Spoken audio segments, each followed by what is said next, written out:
What's up? This is Heesun Lee, and I just want to thank you for, requesting me to, answer some of your questions about school and just post college and all that good stuff. So let's jump right into it. The first question is, what did you study in college? So I went to Rutgers University in New Jersey, and I studied communication. Now, I'm sure with a lot of people in undergrad, in school, you guys are trying to figure out what you want to do with your life, and that was totally me to an extent, I guess. I started rapping like the end of high school. So I was like senior year in high school. What is that, like 17, 18? And I was like, yo, this is what I'm doing with my life. This is what I'm doing with my career. But I also told myself that I'm going to college for a reason, and I can't just expect that I'm going to blow up and become the greatest rapper ever and I won't need education. So I made sure that even though I knew already that I wanted to do music, that I still had to have some type of background, stability, in case things didn't work out. So, college was totally for that. Communication was broad because at the same time, as much as I wanted to do music, I also had a thing for writing and I guess advertising in some type of way, public relations, all that stuff. I initially wanted to do journalism, and then I did like one class on it, and I'm like, forget it, it's too much work. But my passion, which kind of goes hand in hand with the music, is that I love to write. So journalism is a great thing to do that. But so is communication, so it's a broad field, and I felt like I could keep my options open by taking that major. So that's what I took, and I graduated by like just barely graduated. And why did you choose this job as an artist? So I chose music because it's a passion of mine. It's something that was placed on my heart that I wanted to do. Like I said, when I was in high school, and you know, being an Asian American, at the entertainment industry, the music industry, arts, all that good stuff. It's not something that is talked about a lot in homes. And I come from a very Americanized home. My parents are full blown American. They were born here. We all speak English, and even having an Americanized family, they still, it wasn't like, hey, go be a rapper, go do your thing in music. No, it was not like that at all. My mom was very strict with grades. She wanted to make sure I succeeded, obviously. And music and stuff was not something that was ever really on the table. She was never like a huge fan of me pursuing it, and a lot of times I would have to do it behind her back. I had to lie and pretend I was going places that I thought would make her happy, when in actuality I was driving into like Queens or the city or something and doing shows. So which, all to say, not to lie to your parents, but meaning to drive my point in, is that when you have a passion for something and you want to do it, you go all out, you do whatever it takes. And I chose this job because I chose music because it was a passion of mine. It was a way for me to express myself. I remember when I was going through things and I had identity issues and all that stuff, music, writing, that was my outlet. That was a way for me to release things and just let people know who I was. And, that was my best form of communication, was being on the microphone. And that's, I feel like, when I was the most comfortable and I was the most open and expressive, was through music. And I was like, yo, this is where I need to be. This is what I need to do. So I'm gonna do whatever it takes to do it. Number 3, what was the most difficult experience at your job and how did you overcome it? So I guess one of the most difficult things was having, my mom not too crazy about it. But I guess I can't really pinpoint the most difficult, but I would say other difficult things was, facing challenges and knowing that what I do is not typical. It's not something that you see or hear of all the time. Asian Americans, Korean females going after hip hop and, trying to succeed in a very male dominated industry with not a lot of Asians in it. And I'm rapping about positive things. So, all the things that I represent really are not common. And so you have to kind of break a lot of barriers. You have to face a lot of adversity. You got to see the stares. You got to hear the judgments. I mean, it was nothing crazy to the point where it's like, oh my God, like they hate me. It was nothing like that. But it was, people judged, people stereotyped.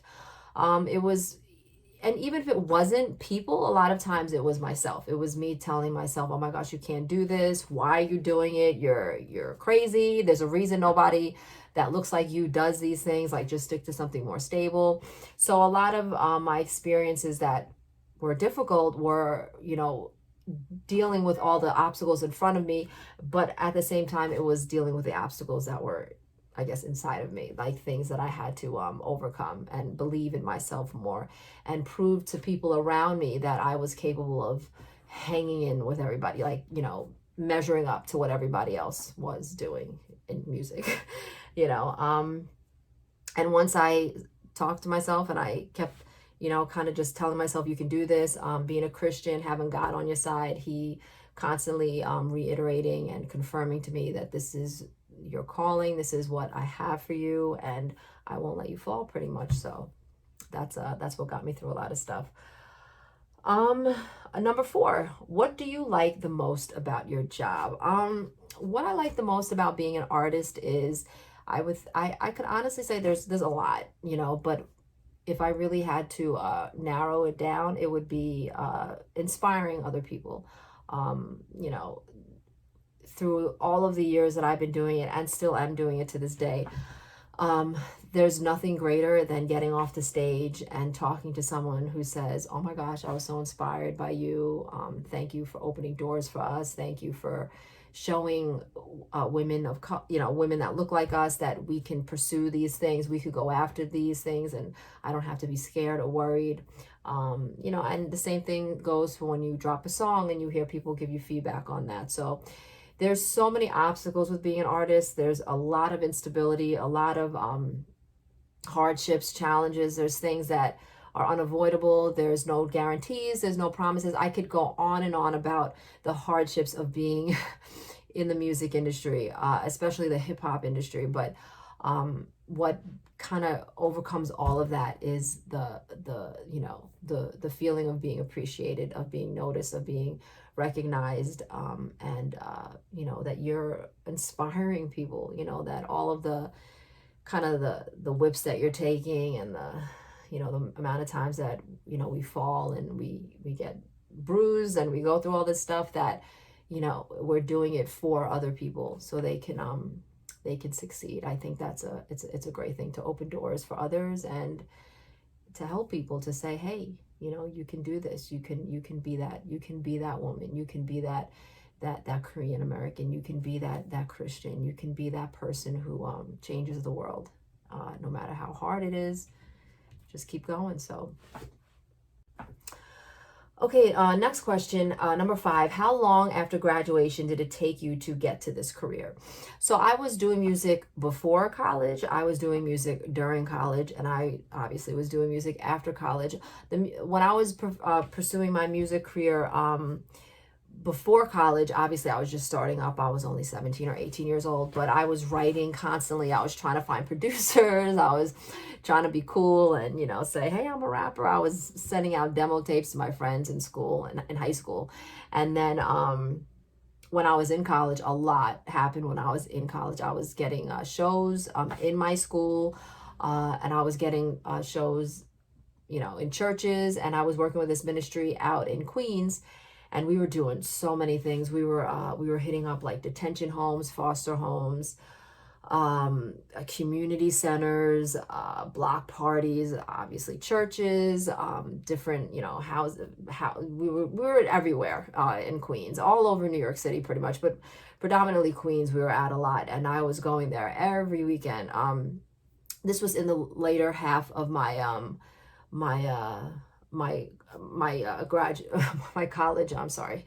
college, I guess, junior year, senior year. I started really every weekend. I would be going up to, I would drive from Jersey to Queens every weekend, and I would do shows. I was helping out with the youth ministry in Queens, and I was going there, and my whole life was music. And then I would come home because I would dorm in Jersey at Rutgers, and I'm like, oh my God, I gotta go to school now. So it was a lot towards the tail end of my college education. I was doing a lot of ministry work through music and hip hop, and it was amazing. And I was teaching classes, writing and hip hop classes in the church. So it was very fulfilling. I had a great time, and obviously after college, how long after graduation did it take you? So yeah, obviously I was doing it even more. So this was all like, it was like building up. And then once I got out of college, then I really started taking it seriously, where I was dropping albums and making money off of it, and going to shows. And I was an independent artist for a little bit, and then I got signed. Actually, I was an independent artist for a long time, and then I got signed, and a whole post-career after graduation. So yeah. Do I miss college? Number 6. Yes, I do. I miss the college experience. I miss dorming with my friends, hanging out, having no responsibilities. I am a mother now. I have 2 girls, so just reminiscing on the single life and staying out till like 3, 4 in the morning and partying and barely making it to class the next day. Not that, again, I encourage any college students to do that, but that is part of the college life. I miss doing that. I miss running down the hall to my friend's dorm room and hanging out with her, getting apartments and living with my friends, and just the independence of, just college. And this is really the first time in your life where you really are that independent. And it was a great experience, and I do miss the college life. So, yeah, I mean, right. Well, yeah, I do miss that college life, but right now I'm actually going after my master's, for special education. So it's not on campus. I'm doing online classes, but I'm still, I guess, technically in college right now. So, in that way, schoolwork and stuff like that. I don't miss. What's funny is that when I was an undergrad, I was not great in school. I was sleeping through lecture classes and missing classes and stuff like that, which, again, don't encourage you guys to do.